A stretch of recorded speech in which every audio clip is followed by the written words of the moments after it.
Dan ternyata masyarakat itu menilai mereka yang berlatar belakang pengusaha itu paling banyak. Ada sekitar 42%. 42% masyarakat Kota Solo menginginkan calon pemimpin ke depan itu berlatar belakang pengusaha. Yang kedua itu di posisi 9 ya, 32-an itu adalah dari kalangan politisi, gitu. Yang paling rendah itu dari kalangan aparat Pak Bambang ternyata. Jadi yang menginginkan TNI sama Polri itu hanya 3%. Gitu, seperti itu. Jadi peluang bagi apa para pengusaha untuk bisa mencalonkan diri di kontestasi pilkada dan kemudian banyak disukai oleh masyarakat itu cukup tinggi. Angkanya latar belakang pengusaha itu 45% dan itu besar Pak Bambang.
Assalamualaikum warahmatullahi wabarakatuh.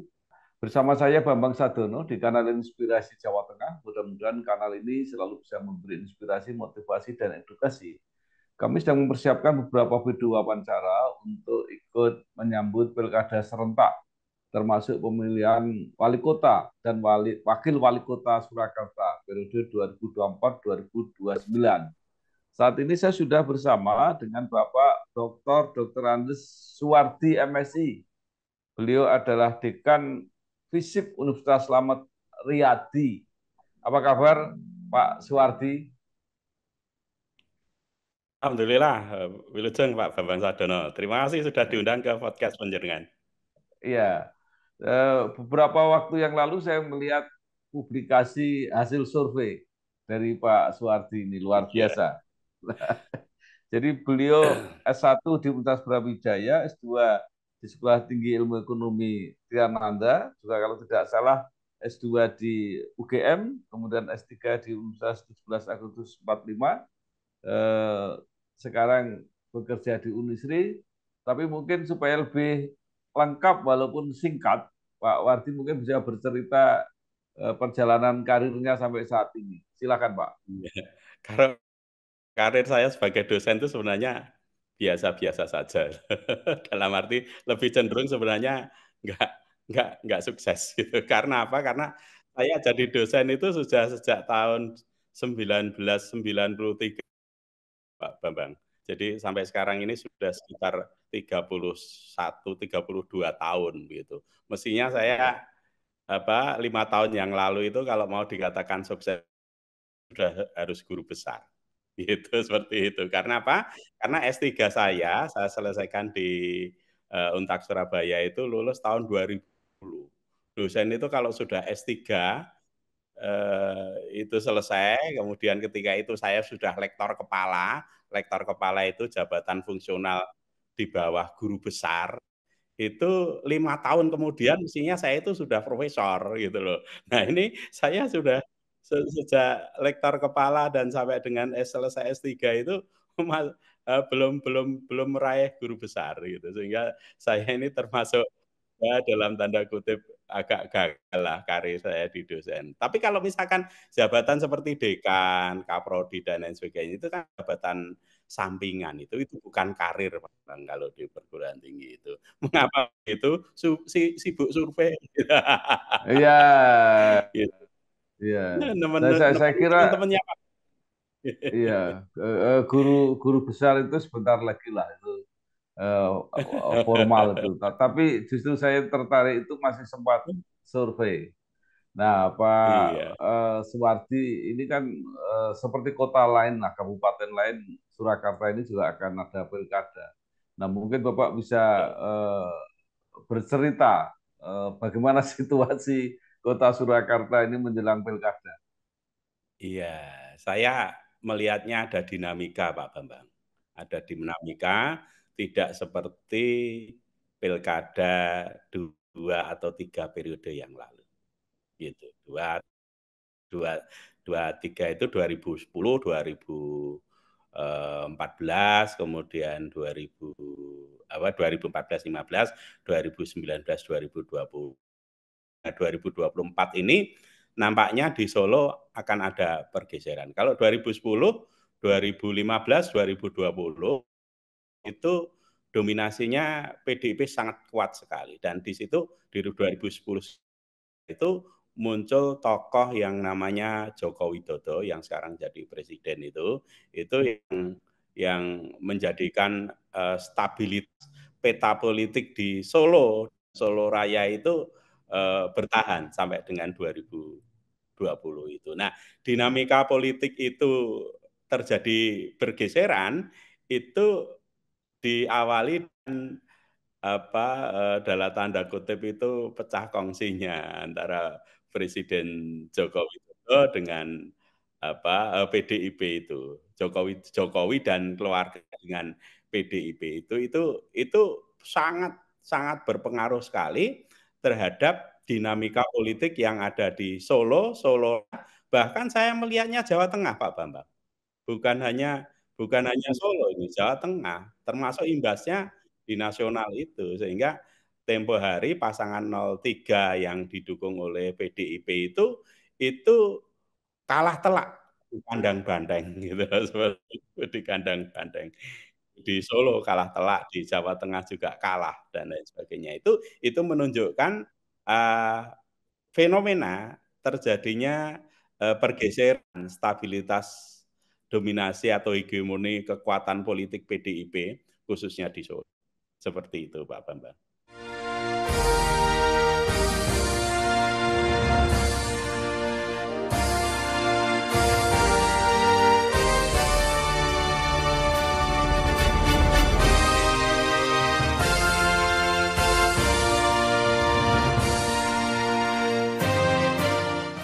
Nah, mungkin ini menarik Pak Suwardi ya. Jadi posisi Pak Jokowi ini sangat sangat penting ya. Karena orang kan selalu mengatakan Pak Jokowi ini banyak dibantu oleh PDIP, tapi kan kalau melihat apa yang dikemukakan Pak Suwardi ini kan ternyata Pak Jokowi juga banyak membantu untuk PDIP ya, untuk stabilitas di Solo sampai di Solo Raya bahkan mungkin sampai di Jawa Tengah.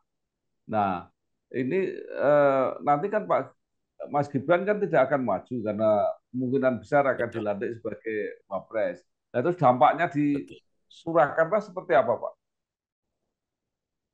Iya, sebenarnya dua kekuatan politik, kalau saya nyebutnya gini Pak Bambang, kalau di Solo itu.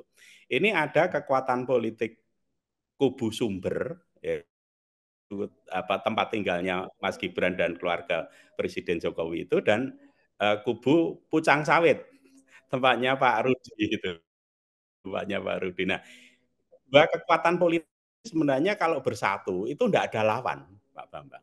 Jadi kalau nanti di Solo itu dua kubu ini rekonsiliasi itu akan ada calon tunggal saja itu. Tetapi kalau dua kubu ini tidak rekonsiliasi, itu dimungkinkan ada persaingan kekuatan politik. Itu bisa 2 pasangan, bisa 3 pasangan, tetapi saya melihatnya lebih cenderung ke 2 pasangan, gitu. Jadi pasangan yang kemudian di-endorse oleh, kubu sumber, kekuatan sumber, dan yang itu kemudian ada koalisi Indonesia Maju yang kemarin kontestasi di tingkat pusat itu akan berimbas sampai di Solo, dan kemudian kekuatan politik yang kemudian dimotori oleh PDIP.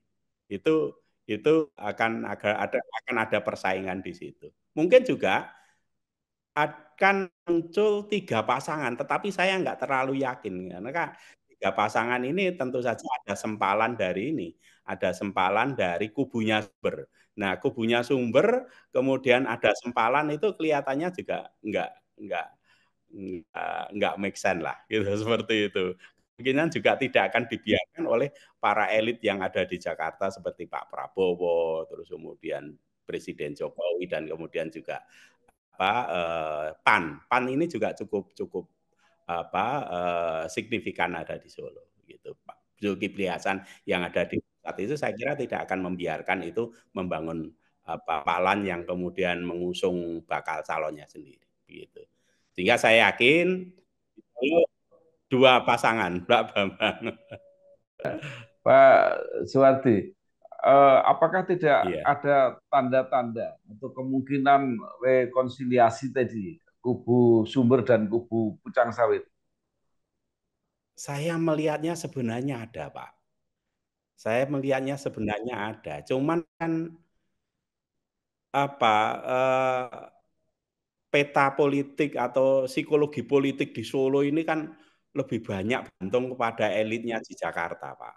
Kalau elitnya PDIP di Jakarta melalui Pak Sekjen itu pernyataannya seperti itu, saya nggak yakin ada rekonsiliasi. Tetapi kalau mungkin setelah hari ini, setelah mereka dengar podcast-nya Pak Bambang ini, lalu Pak Hasto itu agak ngerem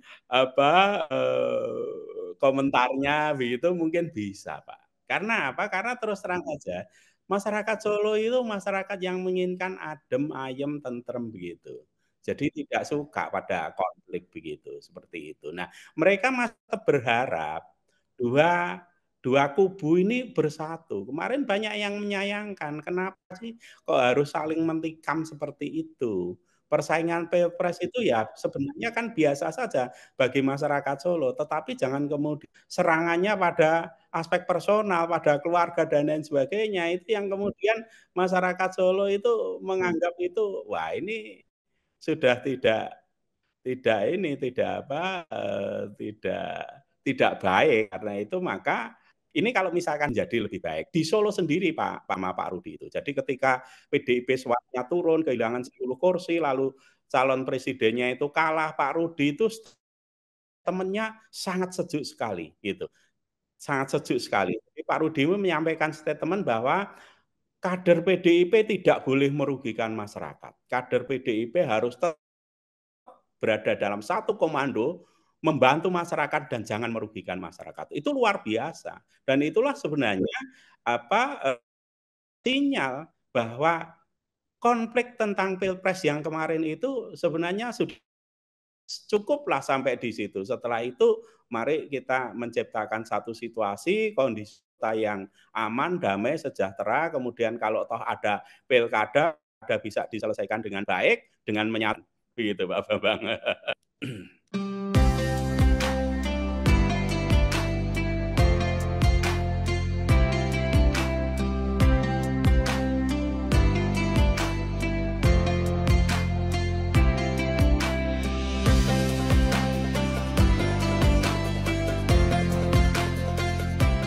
Iya.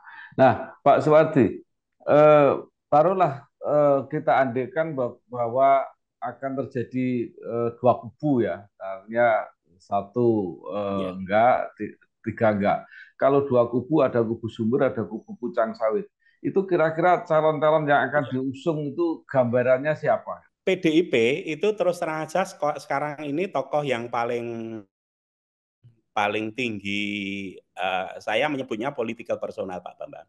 Political personal itu indikatornya popularitas, akseptabilitas, dan elektabilitas. Itu Pak Teguh. Pak Teguh wakil wali kota yang sekarang. Itu sekarang kemarin saya merilis hasil survei jajak pendapat dari masyarakat itu posisi Pak Teguh itu sudah di 35% elektabilitasnya.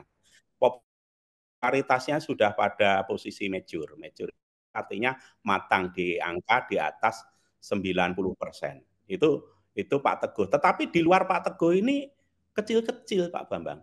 Jadi seperti ada di situ ada Pak Kepala Ketua DPRD itu Budi, terus kemudian ada Mas Reo putranya Pak Rudi, kemudian ada Hersu Prabu, kemudian ada Ginda Farak Triawan, itu juga kecil Pak, itu di bawah 5% gitu. Nah, sehingga PDIP ini kalau mau rasional ya yang diusung Pak Teguh gitu. Nah, nanti koalisinya dengan siapa saya kemudian melihatnya di hasil survei saya itu yang paling rasional PDIP itu koalisinya dengan PKS.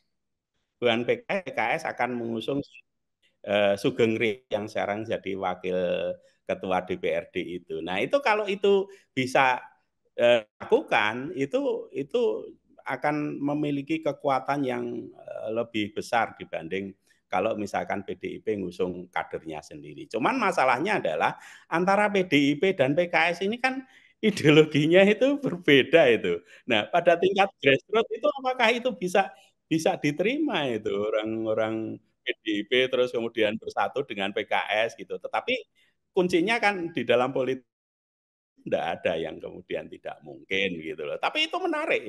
Kalau PDIP itu mau mengusung calonnya secara apa? Secara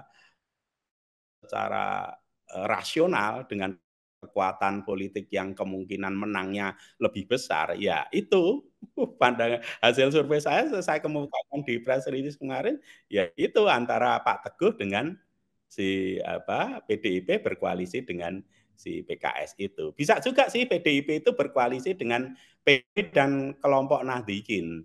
Di situ ada namanya si HM Mashuri.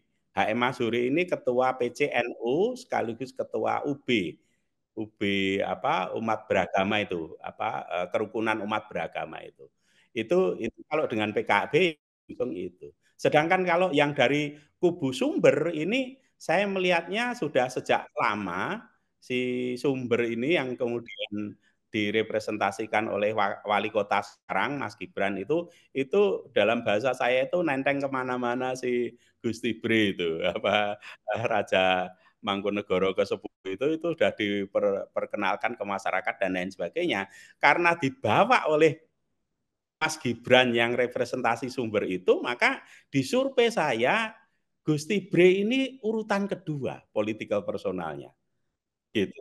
Elektabilitasnya cukup bagus 25% dan popularitasnya itu baru sekitar 78, belum mature. Artinya apa? Artinya kalau depan Gusti Bre ini popularitas digenjot hingga sampai di angka 90% sama dengan Teguh, kemungkinan Teguh bisa terlewati itu.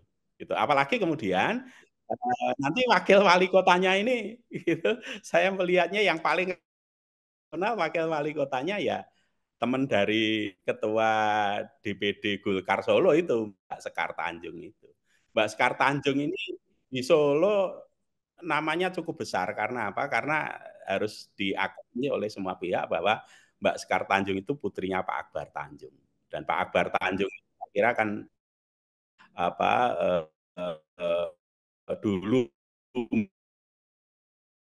masa kejayaan Orde Baru, Pak Bambang yang juga aktivis sangat bernilai secara politik di Kota Solo. Sehingga pasangan sumbernya itu yang paling rasional ya ini ya, tapi semuanya kan orang-orang partai itu kan punya kalkulasi sendiri antara Gus Tibre dengan Mbak Sekar Tanjung itu. Itu Pak Bambang.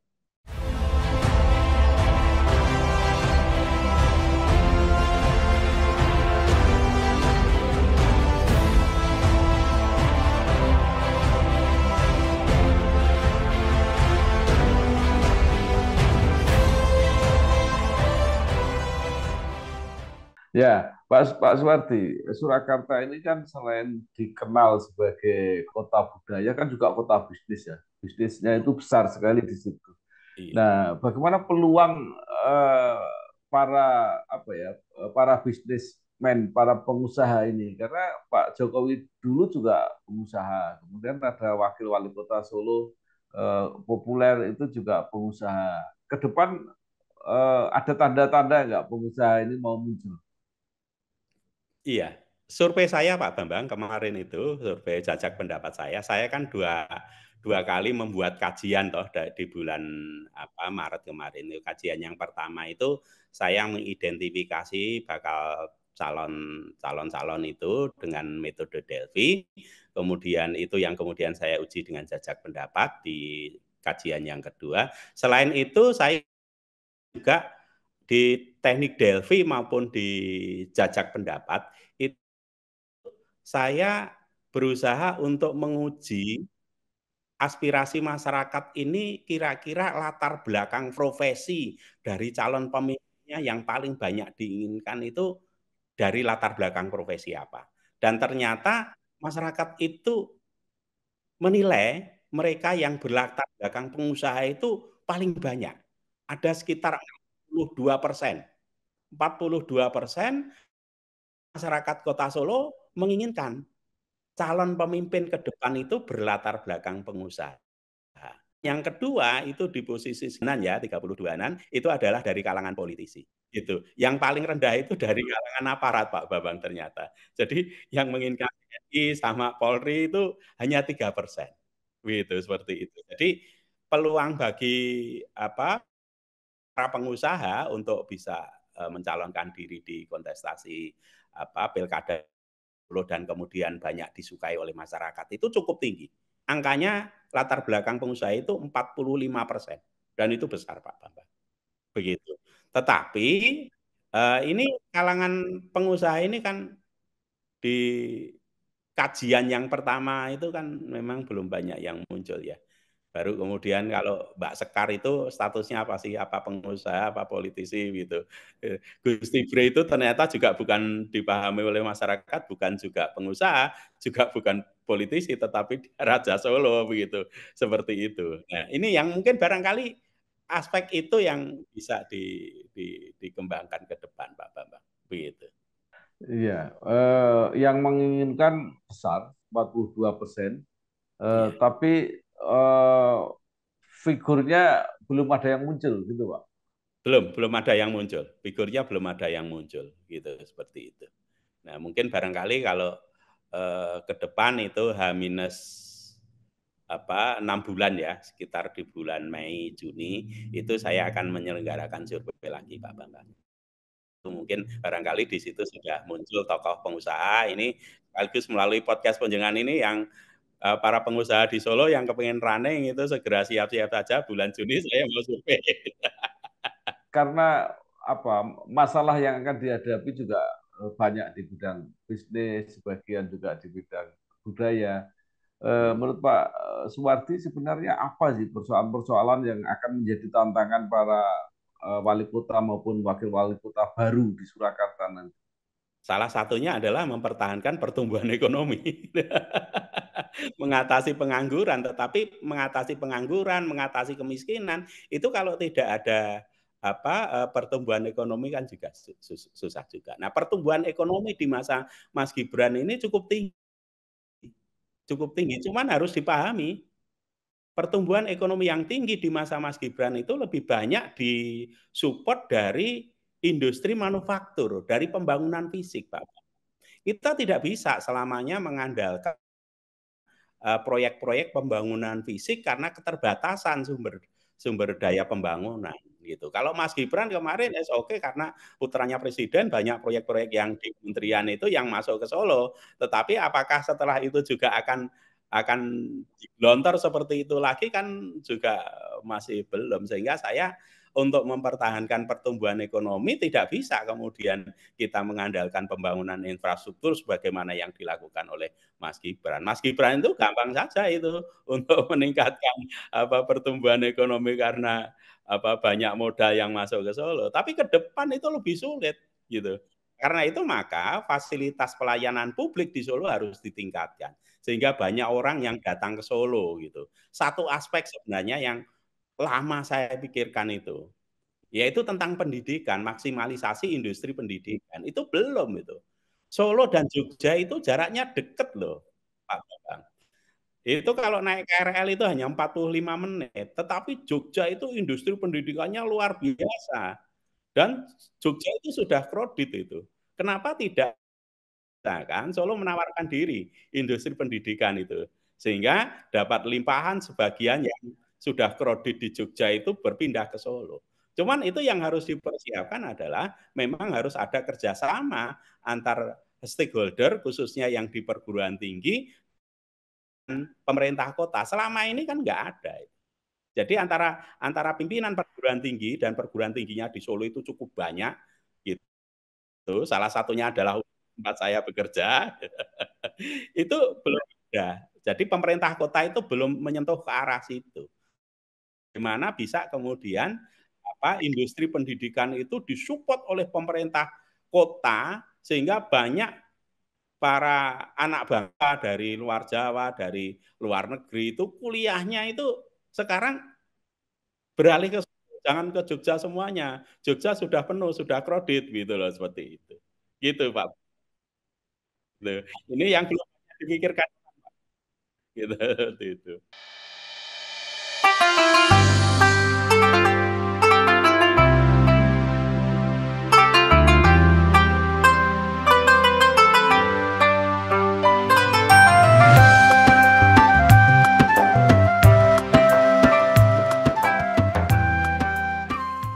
Saya kira menarik tawaran Pak Suwardi, termasuk Unisri ini. Begitu Pak Suwardi mempublikasikan hasil-hasil surveinya, itu langsung populer sekali loh.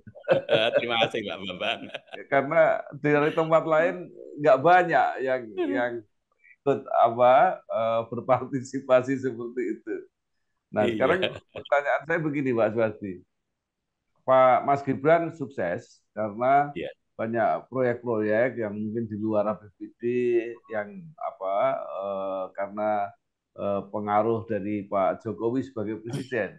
Nah, sekarang guruannya apa nggak mungkin kalau wali kotanya juga dekat dengan wakil presiden besok nggak akan dapat bantuan untuk Surakarta yang cukup istimewa.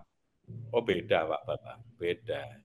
Ini kan Pak Bambang yang juga lama terjun di bidang politik ini kan, wah ini kayaknya ini beda tetap perlakuannya. Misalkan ya, misalkan nanti yang diusung adalah Gus Tibre dan Gus Tibre misalkan ya, misalkan Gus Tibre bisa jadi wali kota Solo. Itu tentu saja kan wakil wali kota itu wakil wali kota, wakil presiden itu kan ada keterbatasan juga untuk mengeksekusi program dan kegiatan kementerian kan ada keterbatasan.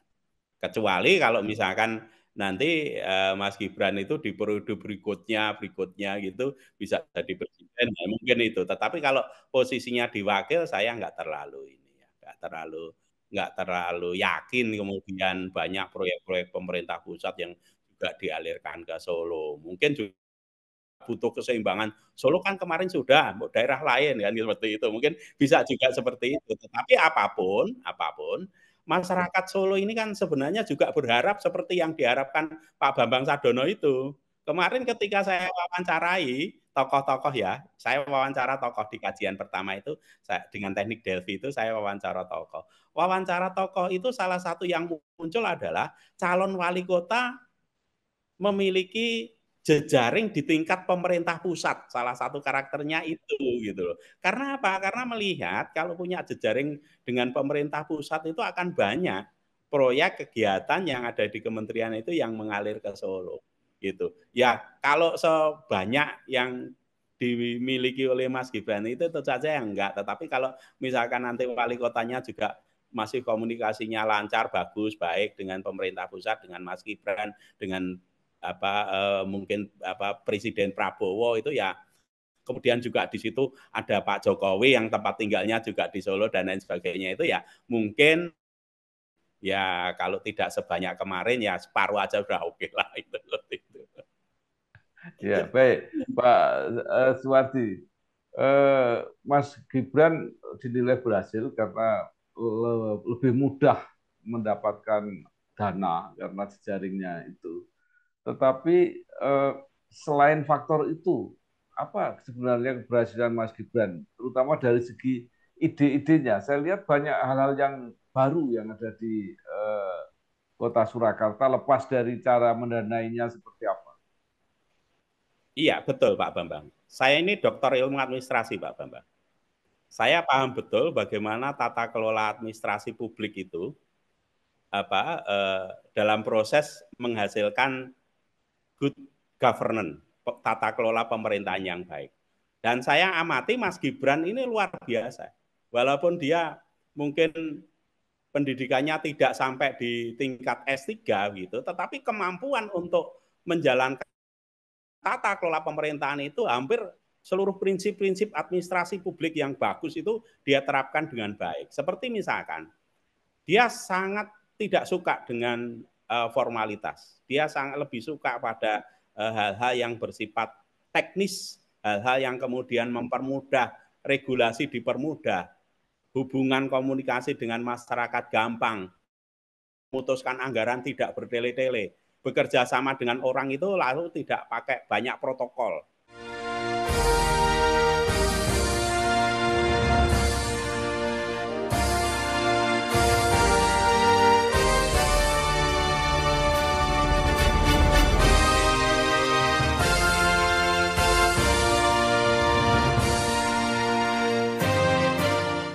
Saya nggak pernah itu lihat Mas Gibran terus kemudian datang gunting pita itu dia paling nggak suka itu.